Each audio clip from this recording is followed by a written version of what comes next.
How's it going, American History 2 students? This is Mr. Bell coming back at you with another video lesson. This is for day 166 of 180 of the normal school year, and it's COVID-19 shutdown day number 38. This is your lesson for Tuesday, May 19th, 2020, and it's going to be focusing on the first half of the Vietnam War. Before we do that, let's review some civil rights stuff within this warm-up. What was the SCLC, Southern Christian Leadership Conference? This was MLK's group organized through Christian churches in the South to fight for civil rights. What was CORE? Congress on Racial Equality. Congress on Racial Equality. These are groups of people in Congress who are trying to come together to pass and push for civil rights legislation or laws. Give an example of civil disobedience, that would be peaceful protest. So that's boycotts, sit-ins, things of that nature. So the first one is Southern Christian Leadership Conference. The next one is Congress on Racial Equality. And the last one is boycott would be an example, or sit-in or march. So let's get in to one of the more interesting but infamous events in American history, especially as far as warfare is concerned, and that is the Vietnam War. I'm going to try to get these a little bit better so you can see it.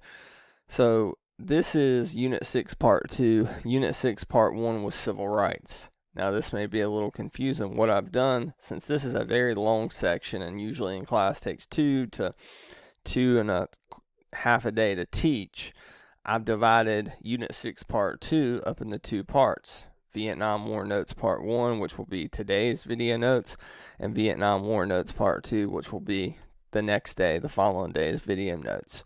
So I'm going to get into the causes of the war and kind of what the war was like when LBJ was president, and Part 2 picks up with that Nixon stuff. So let's get into the Vietnam War.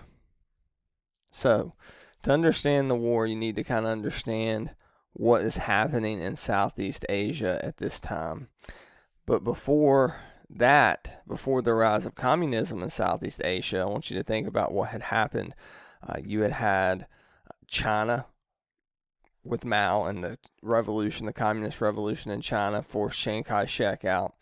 You had North Korea fall to communism. So the feeling is that the more we let these countries fall to communism, we could lose all of Southeast Asia to that political ideology. The domino theory is this theory that if Vietnam falls after China has fallen to communism and after North Korea has fallen to communism, then they will just continue to fall. You see, they predict Vietnam, Laos, Cambodia, Thailand, Burma, India, and Bangladesh. This is the fear in the groups that the United States identifies as most susceptible to communism. They would be natural allies to Russia, and if there was a potential World War III with Russia, that would really beef up their side. Now, before you have communism rise in Vietnam, the French are actually in control of Vietnam, as well as Laos and Cambodia. Then you get to this guy named Ho Chi Minh. Ho Chi Minh. All right, Ho Chi Minh creates a Vietnamese communist group known as the Vietnamese. Now this is kind of confusing, excuse me. So a lot of times you hear the Vietnamese reference. The Vietnamese are the overall people that live in Vietnam. The Vietnamese are the communist group that had taken over part of Vietnam under Ho Chi Minh. So make sure you don't get Vietnamese and the Vietnamese confused. The U.S. supported France, but they didn't put fighting as a priority. They didn't put troops on the ground to fight Ho Chi Minh and the Vietnamese. So part of Vietnam fell to communism, not all. So it was very similar to Korea, but we didn't play an active role in it. French Indochina is divided between Laos, Cambodia, and Vietnam. French Indochina means that France controlled that part of Southeast Asia from World War II to when communism started to spring up in the 1960s there. North Vietnam, much like North Korea, became controlled by the Vietnamese and Ho Chi Minh, and it was divided at the 17th parallel. So just like you have the 38th parallel that divides North and South Korea, the North being communist and the South being free, you have the North and Vietnam here, controlled by Ho Chi Minh and the Vietnamese being communist. And the fear is that if something's not done, like it was in Korea, then South Vietnam will fall. The 17th parallel divided Vietnam at first between communist and freedom, with the North being communist, the South being free. The South is led by Dinh Diem. Now, these words are not the easiest to pronounce, but I'm doing my best based on the way that I heard it. So No Dinh Diem is the leader of South Vietnam at the time that Ho Chi Minh and the Vietnamese take over North Vietnam. The Geneva Accords divided up that part of Southeast Asia under control of the French, but the French don't have much of a fight in them. Once communists begin to take over that area, it falls rather quickly, and the French doesn't have the military to fight the communists there. We just talked about domino theory, the theory that if Vietnam falls, in particular South Vietnam, then all of Southeast Asia will fall to communism. Okay, now Diem is a democratic leader. He is overthrown by a group of communists known as the Viet Cong. So you have two major communist groups in Vietnam. Above the 17th parallel in northern Vietnam, you had the Vietnamese, and then in South Vietnam, below the 17th parallel, you have the Viet Cong. Not that we don't fight the Vietnamese, we do. Our main conflict, though, is going to be with the Viet Cong, or the VC, as American troops commonly refer to them as, because our goal is to root out the Viet Cong in the South, set up some kind of barrier like we did in Korea, and secure South Korea for freedom and democracy. The Gulf of Tonkin Resolution. So at this time, Lyndon B. Johnson is President of the United States. He had taken over for JFK after his assassination, and then he won election overwhelmingly in 1964 in a landslide victory. He passes through Congress one of the most powerful pieces of wartime legislation, if not the most powerful in the history of the United States. The Gulf of Tonkin Resolution gives Lyndon B. Johnson unlimited control of the military during Vietnam. Now, I know what you're thinking. Does the president have unlimited control over the military anytime, even today? Yes and no. If you're going to send troops somewhere more than 90 days, then you have to get approval from Congress. When I say troops, I don't mean airstrikes, okay? I don't mean aircraft carriers being off the coast. I mean, if boots are on the ground for more than 90 days, Congress has to approve it. And boots were going to be on the ground in South Vietnam fighting the Viet Cong, or the VC. So Lyndon B. Johnson quickly realized he needed more troops than what was originally asked for. And then he needed more and more and more. So he had to keep going to Congress and saying, I need more troops. It was a hassle. They would eventually approve it.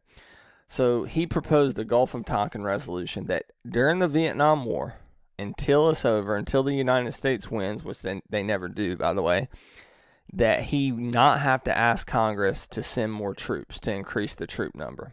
And it passed Congress.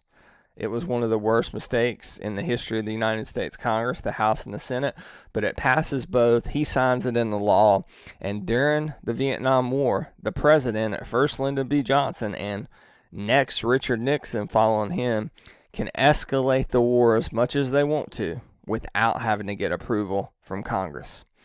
So he says this will cover everything like grandma's nightshirt, meaning it'll cover up, it won't be revealing, that this will cover everything that the United States needs to do in Vietnam. So what differentiates the Vietnam War from other wars the United States had been in? It's all jungle terrain, first of all. There's new types of warfare. There's napalm, which is jellied gasoline, and Agent Orange. They had the Viet Cong and the Vietnamese had the advantage as far as the home field was concerned. Beyond that, this is jungle terrain, so there's a lot of places to set booby traps. There's a lot of places to sneak attack and hide. So the United States felt that they needed to even those odds. One of the ways they did this was through a chemical agent known as Agent Orange. It's a defoliant, foliage being leaves. It's a pesticide, but what it's going to do is it's going to quickly deteriorate the jungle in Vietnam, and it's going to make the trees die and shed their leaves as they do here in, say, the fall. That way, the United States can navigate the jungle terrain, and it takes the advantage of sneak attacks away from the VC and the Vietnamese.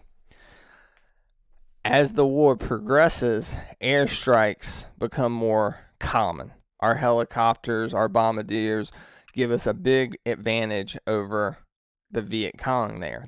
But it's not enough to tilt the scales in our favor. Ultimately, we introduced napalm, which is jelly gasoline. You've heard of this. You've seen it in movies. It is gasoline. Think about when you take a match to gasoline. All right. This was jellied gasoline, and as it fell, it would light. It was an even quicker way to burn the jungle terrain than, say, using Agent Orange. It was also a quick way to incinerate your opponents. Now, Agent Orange caused cancer later on in the Americans who served and fought for our country during Vietnam. So that ended up being something that would haunt the United States using that pesticide. Nixon is getting ready to run for president again. And in 1968, he's going to run for president again. Now, I want to see if there was a better slide. I'll just cover it here. From 66 to 67 or so, Lyndon B. Johnson started to lose control of things in Vietnam, to the point that he says, I give up. I'm not running for re-election. I don't know what to do. And this happens. He gives up essentially on his presidency. In January of 1968, he's set to run for president for re-election in 1968, that November, so the beginning of that election year. And this is the turning point of the Vietnam War. It's when the Viet Cong take control of the U.S. Embassy. A lot of this is televised and played every night in Americans' living rooms, and all of a sudden, all the uber patriotism that was part of the Korean War, World War II, and whatnot disappears. TV changes this war because people can actually see warfare on their TV in color at this time, and they see the horrors of it. And eventually, what they determined to be the pointlessness of this war. What are we fighting for? We can't go to every part of the globe and rid it of communism. It's just not possible, became the sentiment as this war progressed. But the Tet Offensive is the turning point, because not only is it a turning point as far as on the ground, the war itself, it is a turning point because politically, LBJ, Lyndon B. Johnson, loses all hope, decides not to run for re-election. That's number one. Number two, the public here at home turn on the war effort. They turn on the troops. They see it as pointless, and they see for the first time the United States as the bad guys in a war effort. So the Tet Offensive is the turning point of the war. The result of what happens, Lyndon B. Johnson not running, the public not supporting the war, is more important than what happens as far as the embassy being lost. That in Saigon, where the U.S. Embassy was, I mean, if we really wanted to, we could have put maximum effort into that and taken it back. But by this point, support was at an all-time low. Now, Lyndon B. Johnson says he's not going to run, but the Democratic Party doesn't panic because a guy named Robert Kennedy, RFK, a.k.a. Bobby Kennedy, is going to run for president. Well, as you know from previous lessons, he is killed in June of 68, June 5th, 1968, after winning the Democratic primary. So this leaves the Democratic Party in disarray. Lyndon B. Johnson's not running. Bobby's dead. Bobby looked like he was going to beat the presumptive and eventual Republican nominee, Richard Nixon, who ironically his brother John F. Kennedy had beaten in 1960. But now, since the Democrats are not on their first, not their second, but their third choice, which ends up being Hubert Humphrey from Minnesota, it's going to be a losing effort. And at the Democratic National Convention in 68, when they go to select their nominee, which ends up being Hubert Humphrey, there's tons of riots, there's tons of protest, and tear gas is used, rubber bullets. It's chaos in Chicago at the Democratic National Convention in 68 because the party and the public can't get on the same page on who should run with Nixon. Nixon is running on a promise to restore law and order.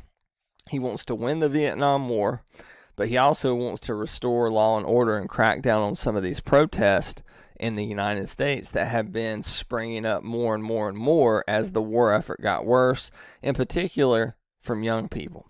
His big sell as far as running in 68 is restoring law and order and closing what he calls the credibility gap. The credibility gap is Nixon's promise to be honest with the American people after something called the Pentagon Papers were released by the media, and it had revealed that the U.S. had, as far as the government, had been lying to the American public for a long time about the number of troops over there, the goals of the war over there in Vietnam, and just how many people were dying. He says that the United States and its government and its president has lost all credibility. He promises to restore honor to the office and credibility and tell the American people the truth. Now we can look back and see this is a giant lie, because Nixon lies probably more than any president, in the 1900s. So it's making me laugh thinking that sold people, but it did. You also had Ho Chi Minh saying, "I'm willing to lose 10 of mine for every one of yours," 10 Vietnamese soldiers. And they want somebody who's strong and can stand up, and Nixon portrays that. Young people in particular, now, young people are irate. They've lost a lot of hope. They lost Malcolm X, they lost MLK, they lost JFK, they lost RFK. And after RFK dies, a piece of the country's kind of soul dies. And they begin to just say, you know what? This whole American dream thing is a fraud. We need to do what we want to, and we need to speak out against the horrors of the U.S. government. One of the ways this is done is from students of a democratic society. These were organized groups across college campuses that would protest the Vietnam War. People refusing to be drafted, they would burn their draft cards. Some would go to Canada so they wouldn't have to be drafted, or Mexico. Poorer Americans were being forced to fight in the war, so the SDS, Students for Democratic Society, brought a lot of attention to that. But really the thing that makes this war so different is the fact that it's televised. So that's going to do it for part 1 of the Vietnam War notes for American History 2, Unit 6, part 2. And I will come back soon and get you through part 2. Thank you so much. I hope you've learned something about the Vietnam War today.